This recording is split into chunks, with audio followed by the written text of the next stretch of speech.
সমন্বিত সুসংহত স্নেহময় পরিবার, যেখানে ঐক্যবদ্ধভাবে দম্পতি অনিমেষ ও সরলা ব্যানার্জি ওরফে সুবর্ণা ও অখিলেশের পিতামাতার সাথে অনিমেষের বৃদ্ধ মাতা সুভদ্রাদের এক সুখী আনন্দময় পরিবার।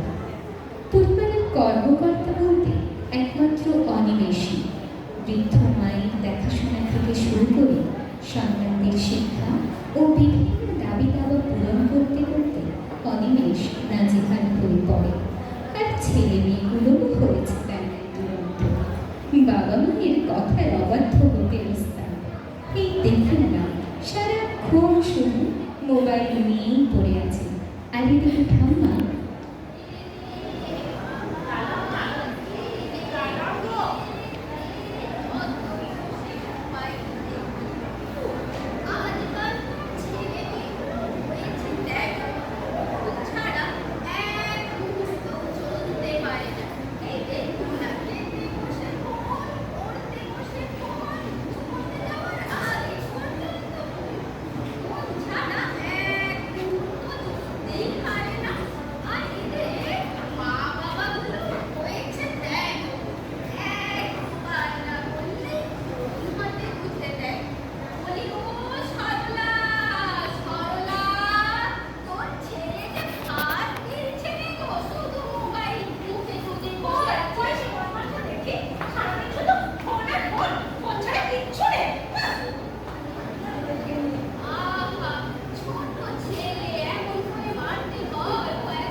এইভাবে পারিবারিক কোলাহল, পিতামাতা ও ঠাকুমার মায়া মমতা স্নেহপরায়ণতার মধ্য দিয়ে দিন অতিবাহিত হতে হতে আজ সুবর্ণা ও অখিলেশ কেউ 16, কেউ 17 গণ্ডি পার করেছে।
সোমবার সুব্রত আর সুবর্ণার প্রথম সাক্ষাৎ করার দিন। শালীনতায় মোড়া হাজারো প্রশ্ন, অনুচ্চারিত কৌতূহল আর সংযত দৃষ্টি, নীরব ভাষা, কথা কম, নীরবতা বেশি। তবু সেই নীরবতার ফাঁকে ফাঁকে জন্ম নিতে থাকে অচেনা এক অনুভব। সময়ের সীমার ভিতর থেকে ধীরে ধীরে তৈরি হয় এক অনির্দিষ্ট সম্পর্কের সূচনা, যার পরিণতি তখনও তাদের অজানা। এমন এক সময় সুবর্ণার সম্মুখে উপবিষ্ট সুব্রত তখন আপন মনে তার ব্যবহার করা মোবাইলটি নিয়ে প্রয়োজনীয় কোনো কাজ করতে থাকে। ঠিক তখনই সুবর্ণা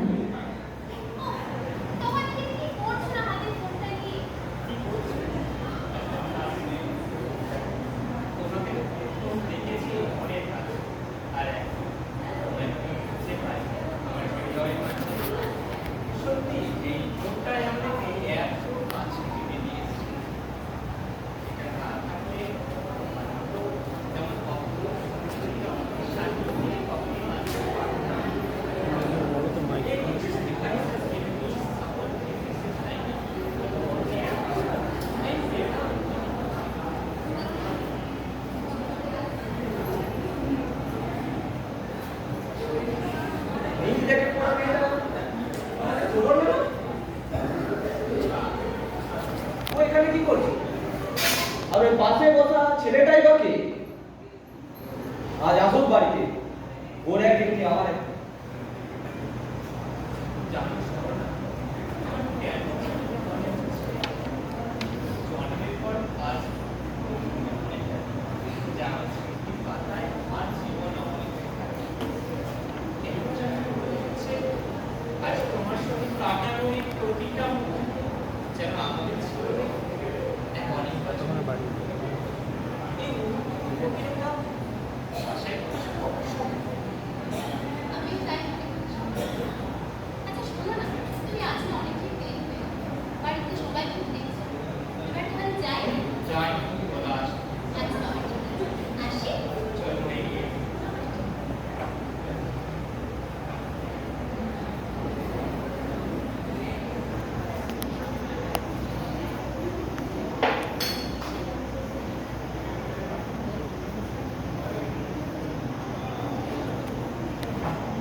মেয়ে বাড়ি ফিরতে না ফিরতে অশান্তি শুরু হয়ে যায়। মেয়ে বাড়ি ফিরে দেখে তার বাবা অপেক্ষা করছে আর হাঁটাচলা করছে বাড়ির দিকে। মা গাড়ি হাত দিয়ে মন খারাপ করে বসে আছে ঘরের এক কোণায়। আর ওর একদিন কি আমার একদিন, আসুক বাড়ি।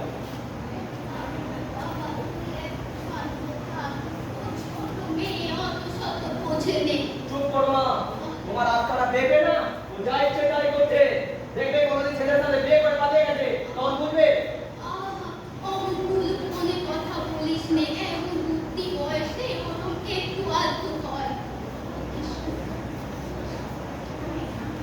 ওই তুই কোথায় গেছিলিস? এতক্ষণ ধরে নোট আনতে গেছিল বলছি। তুই কি ভেবেছিস ডুবে ডুবে জল খাবি আর কিছু বুঝতে পারবে না? আমি সব দেখে ফেলেছি। বাজার থেকে ফেরার পথে লিপ্তনার মোড়ে তুই রেস্টুরেন্টে একটা ছেলের সাথে বসে গল্প করছিলিস। করে নিবল। ও রাত থেকে বাড়ির বাইরে যাওয়া বললো। আর তোমাকেও বলে দিলাম আমার মেয়ে যেমন রাত থেকে বাড়ির বাইরে না যায়।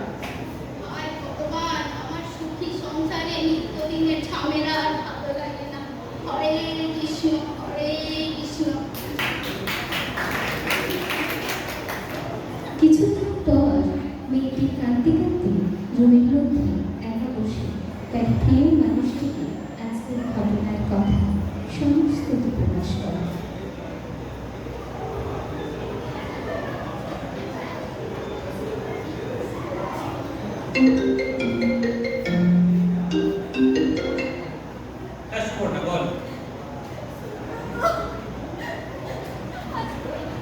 তোমার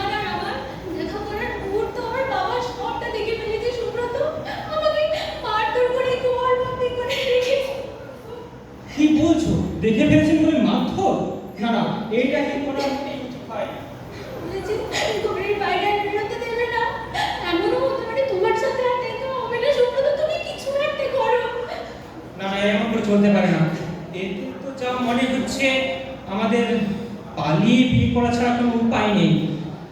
ওরে বাবা, তা কি করে সম্ভব? আমি কি করে এত বড় সিদ্ধান্ত? কেন ভরসা নেই? শোনো সুবর্ণা, তুমি যদি সত্যিই আমাকে পেতে চাও তাহলে যেমন করেই হোক আজই বাড়ি ছেড়ে চলে এসো।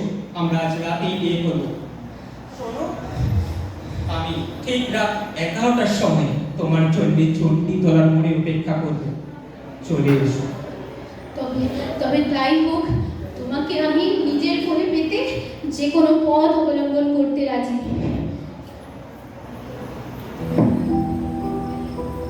রাত গভীর হল, সমগ্র গৃহ যখন নিস্তব্ধতার অতল গভীর নিবিষ্ট এবং সবার নিঃশ্বাস যখন ঘুমের আদেশে মন্ত্রিত, তখন মেয়েটি নিঃশব্দে তার দরকারি সামগ্রী গুছিয়ে নিয়ে সেই অচেনা অনিশ্চিত ভবিষ্যৎকে বরণ করে নিতে দ্বিধাহীন দেহনায় সে তার প্রিয় মানুষটির হাত ধরে পা বাড়ালো নতুন জীবনের দিগন্তে, যেখানে অপেক্ষা করছে অজানা পথ, স্বপ্ন, ভালোবাসা এবং ঝুঁকির সঙ্গে।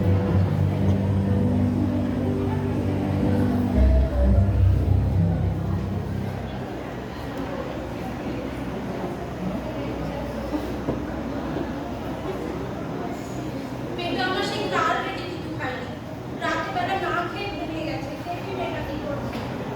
মা সুমি, এ মা সুমি, গেল? কোথায় নেই মেয়েটা? কোথায় গেল বলতো? এখানে কোথাও খুঁজে পাচ্ছি না। বাবা, শুনছো? ও, তুমি পরে ঘুমাবে। মেয়েটা বাড়িতে কোথাও নেই যে। বিশ্বাস হয় না তো, তুমি একবার দেখে নাও।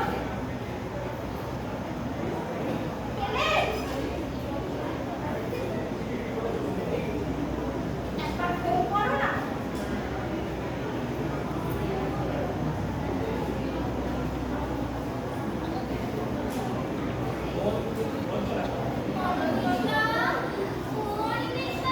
বাড়িতে আছে? আমি তো আমি। তাহলে মেয়ে কোথায়, সে খেয়াল কি আছে বাবু? এমন করে বলছো কেন গো? তুমি কিছু জানো নাকি? জানি বই কি, কাল রাতে দেখলাম তোমার মেয়েকে একটা ছেলের সাথে পালিয়ে যেতে। তো হ্যাঁ গা, এই শিক্ষা দিয়েছো নাকি? বাবা, কি দিনকাল পড়লো, পড়িও।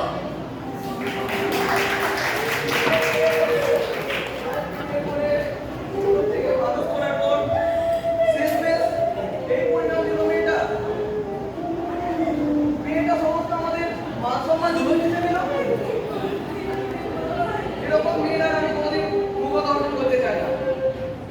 4 মাস থেকে আমার মেয়ে মারা গেছে।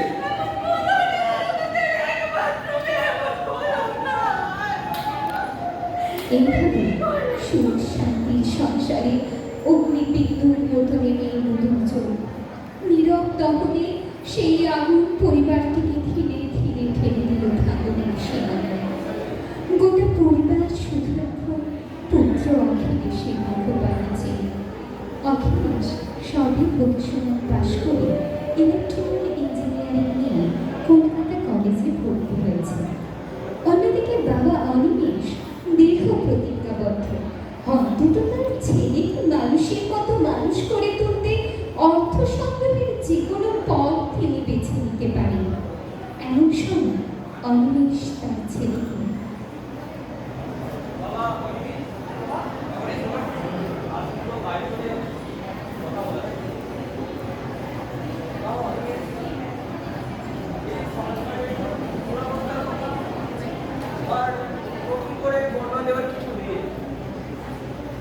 তোর বোনের এই খারাপ কার্যকলাপের ফলে আমরা আমাদের কাছে লজ্জিত। আর এই সংসারের শেষ ভরসাটুকু তোর জন্য জীবিত রয়েছে। আমাদের স্বপ্ন তুই কলকাতায় গিয়ে ভালো করে লেখাপড়া করে মানুষের মতো মানুষ হয়ে ফিরে আয়। আর ভগবানের আশীর্বাদে তোর যদি একটা চাকরি বাকরি জুটে যায় তাহলে আমাদের যে সংসারের অভাব অনটন রয়েছে তা থেকে বাবা আমরা।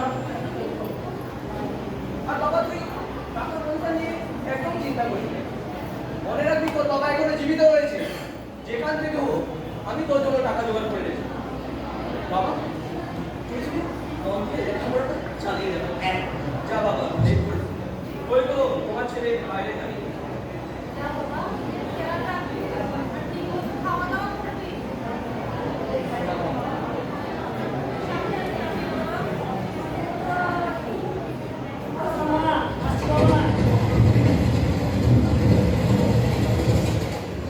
এইভাবে পুত্র অখিলেশ পরিবারের মায়া ত্যাগ করে রওনা দিল কলকাতার পথে তার উচ্চাকাঙ্ক্ষী পিতামাতার অনুপ্রেরণায় নিজেকে উচ্চ শিক্ষায় শিক্ষিত করে তুলতে। পরিবারের আশানুরূপ ফল কি অখিলেশ পূরণ করতে পারবে, নাকি এর ফল হবে সম্পূর্ণ বিপরীত? তাহলে চলুন এখন দেখে নেওয়া যাক সব ইচ্ছায় নিজ সিদ্ধান্তে বিবাহ বন্ধনে আবদ্ধ হয়ে অনিমিষ কন্যা সুবর্ণ কিভাবে দিন কাটাচ্ছে।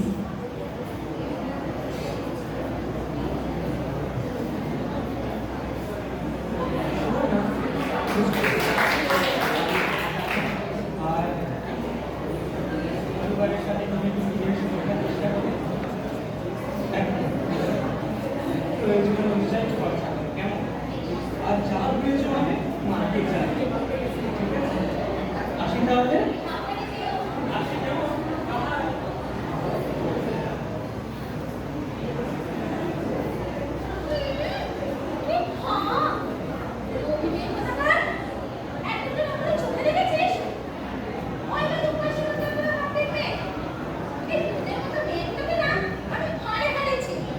আমাদের কলেজে এরকম অনেকে রয়েছে যারা বড়লোক ছেলেদেরকে দেখে ঝুলে পড়ে। আমার দাদা ভাই কত স্মার্ট, হ্যান্ডসাম, ওয়েল এডুকেটেড, ছেলেকে তুই ফাঁসিয়েছিস। তোর ব্যবস্থা তো আমি করছি। এই বাড়িতে কতদিন থাকতে পারিস আমিও দেখছি। মা, ও মা, দেখে যাও। হয়েছে নাকি? কি দাদা করে দিবি নাকি? It's been 5 minutes only. I applied it on my face. এসব তুমি পরে করো। আগে তুমি কাজটা দেখো। দাদা ভাই তোমাকে তো হাত সাফাই করেছে।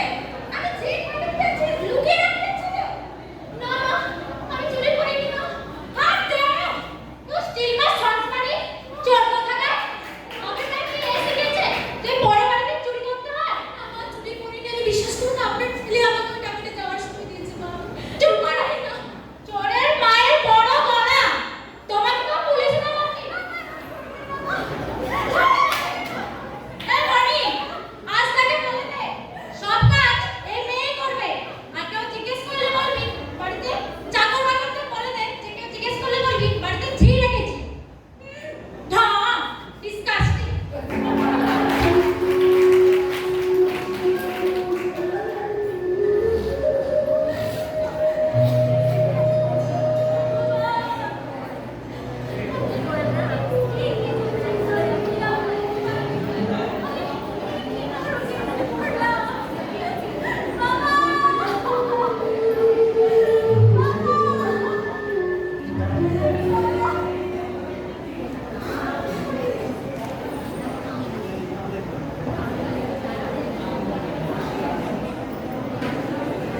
অন্যদিকে অখিলেশের কলেজে প্রথম ক্লাসে ম্যাম পড়াচ্ছে আর তার বন্ধুরা মিলে হেরানি করছে নানা রকম অঙ্গভঙ্গিমা।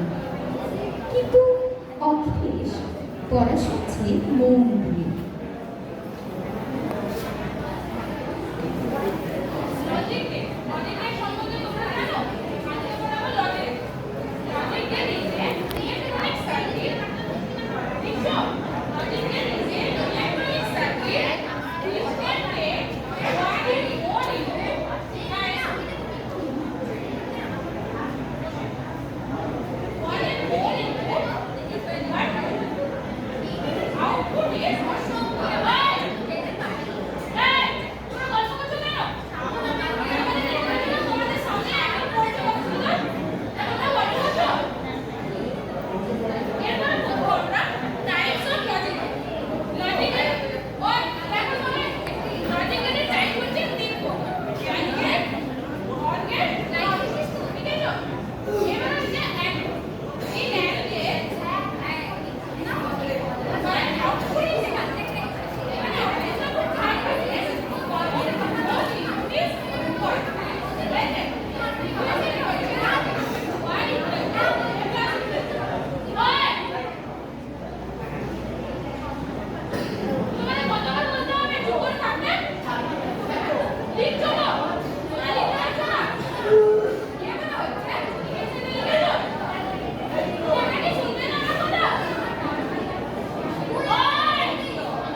মজা হবে।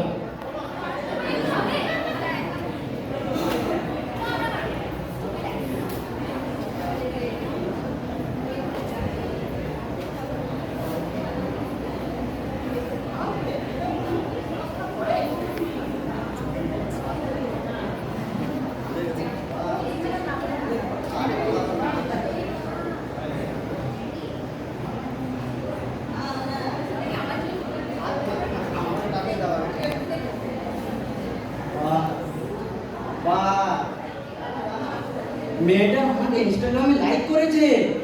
হ্যাঁ দেখ দেখ, এর বাবা বিদ্যাসাগর মেয়েও লাইক করেছে অনেকগুলো।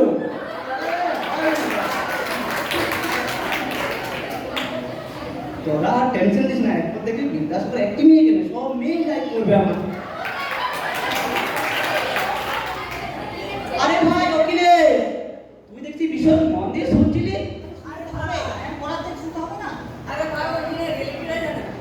শোন ভাই, engineering is a entertaining course, you know. কে লেখাপড়া করে? দেখ কে করে, কে করে? আরে বাবা, এক্সামের সময় আমরা ঠিক মাইন্ড করে নেব। আর এখন তো চারটিপিটি আর জেমিনেট কি ইনফরমেশনের অভাব আছে নাকি? আর যে অথরিটিকে দিয়ে ঠিক তুই অন্য কোম্পানি না সেটেল হয়ে যাবে। Don't worry. আমি তো খাই না, তাই না ভাই? বাবা বললেন খাবো না।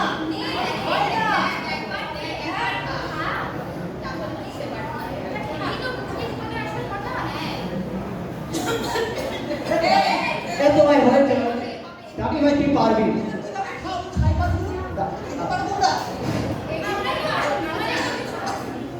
আরে পারবে তো পারবে, তোমরা অত বিরক্ত করো না।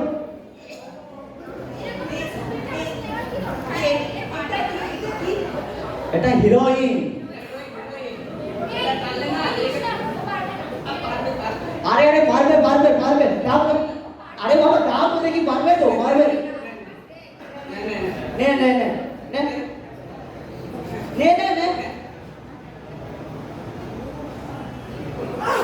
এই তো হয়েছে, বন্ধু আমার পেরেছে। জানি আমার বন্ধু পারবে। শোন ভাই অখিলেশ,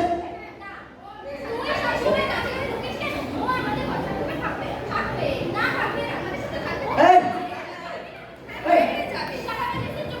এই তোমরা চুপ করো তো।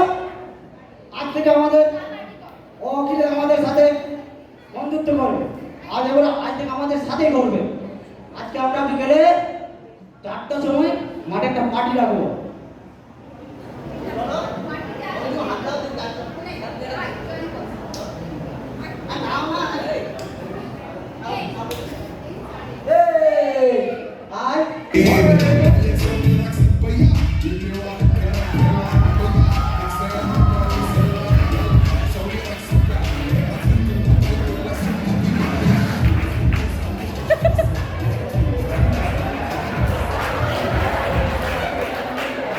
এইভাবে অখিলেশের জীবন আস্তে আস্তে হেরোইন, ড্রাগস, নিকোটিন নামক এক বিষাক্ত ধোঁয়া নিজের শরীরকে নষ্ট করে ফেলেছে। নিরীহ ছেলেটা বুঝতেই পারেনি তার শরীরে এক মারণ রোগের বাসা বেঁধেছে। একদিন গুরুতর শারীরিক অসুস্থতার কারণে অখিলেশ বাড়ি ফিরল। অখিলেশ বাড়ি ফিরল তো কাঁদতে কাঁদতে।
ডাক্তারবাবুর সাথে কর্মরত বাবুরা অখিলেশের ব্লাড নিয়ে ল্যাবে যাওয়ার 1 ঘন্টা পর ব্লাড টেস্টের রিপোর্টটি ফোন করে তার ডাক্তারবাবুকে জানায়।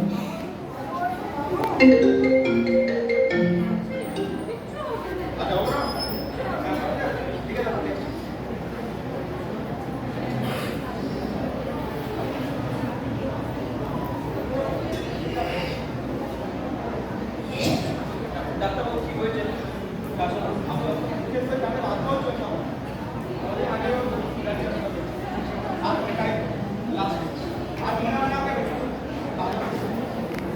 ডাক্তারবাবু দেখার চেষ্টা করুন। ডাক্তারবাবু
আজ মঞ্চে যা দেখলেন তা কেবল নাটক নয়, সমকালীন সমাজের নির্মম বাস্তবতা ও প্রতিটি পরিবারের জন্য সতর্ক বার্তা। ভার্চুয়াল মোহ যখন বিবেককে অন্ধ করে তখন তার বাসন দিতে হয় জীবন দিয়ে। পবিত্র সম্পর্কের চেয়ে মোবাইলের স্ক্রিন বড় হয়ে উঠলে সাজানো পরিবারেও নামে অন্ধকার। প্রযুক্তির অপব্যবহারে সুবর্ণারা আজ পথ হারা মিথ্যে স্বপ্নে, আর অখিলেশরা নিঃশেষ হয় বন্ধুত্বের ছদ্মবেশে থাকা বিষাক্ত নেশায়। মনে রাখবে, প্রযুক্তি